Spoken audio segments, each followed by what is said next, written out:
गरीबों और सदरों सिक्योरिटी और नईमनगर के बाशिंदे इकट्ठा हुए थे। ये हिंदुस्तान 15 अगस्त सन 1947 को अंग्रेजों के चंगुल से आज़ाद हुआ था।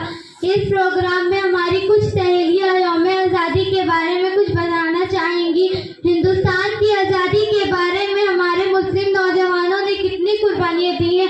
अब मैं बगैर किसी ताख़ीर के अपनी सहेलियों में से एक होनहार और मेहनती सहेलियों को आपके सामने पेश करती हूँ, जिसे पूरे नईमनगर सैयदा हलीमा सादिया के नाम से जानते और पहचानते हैं। उनके आने से कब्ल में एक शेर कहना मुनासिब समझती हूँ।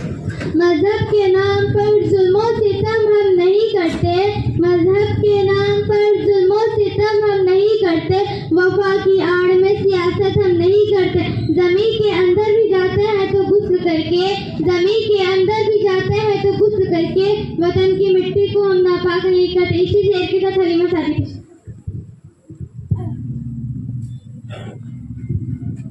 अस्सलामु अलैकुम व रहमतुल्लाहि व बरकातहू। अल्हम्दुलिल्लाहि रब्बिल आलमीन वस्सलातु वस्सलामु अला सय्यिदिल मुरसलीन।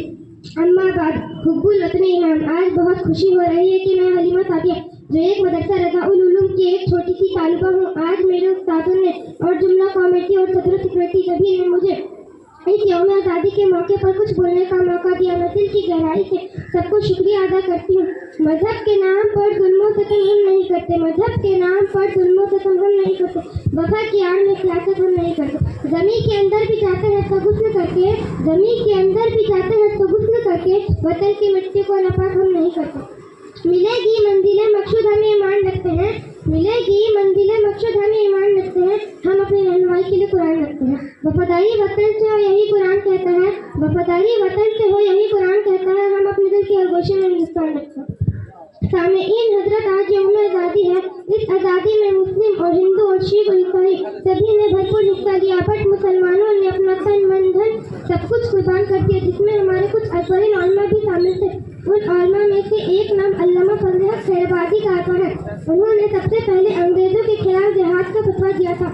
कितनी बार अंग्रेजों ने हजरत अल्लामा फजल हक साहब से फतवा वापस लेने को कहा, लेकिन हजरत ने मना कर दिया। अंग्रेजों ने आपको जान मारने की धमकी दी, लेकिन हजरत अल्लामा फजल हक साहब ने यही कहा कि बातिल से डरने वाले ए आसमा नहीं, हम 100 बार कर चुका है तो इम्तिहान हमारा। जब अंग्रेजों ने देखा कि यह ऐसा है जो किसी भी हाल में अपनी बात से नहीं फिरेगा, तो आपको अंग्रेजों ने आपको जेल में डाल दिया। आपने उसी जेल में अपनी जान दे दी। इन्ना लिल्लाहि व इन्ना इलैहि राजिऊन। मैं ऐसी चंद बातों पर अपनी तस्वीर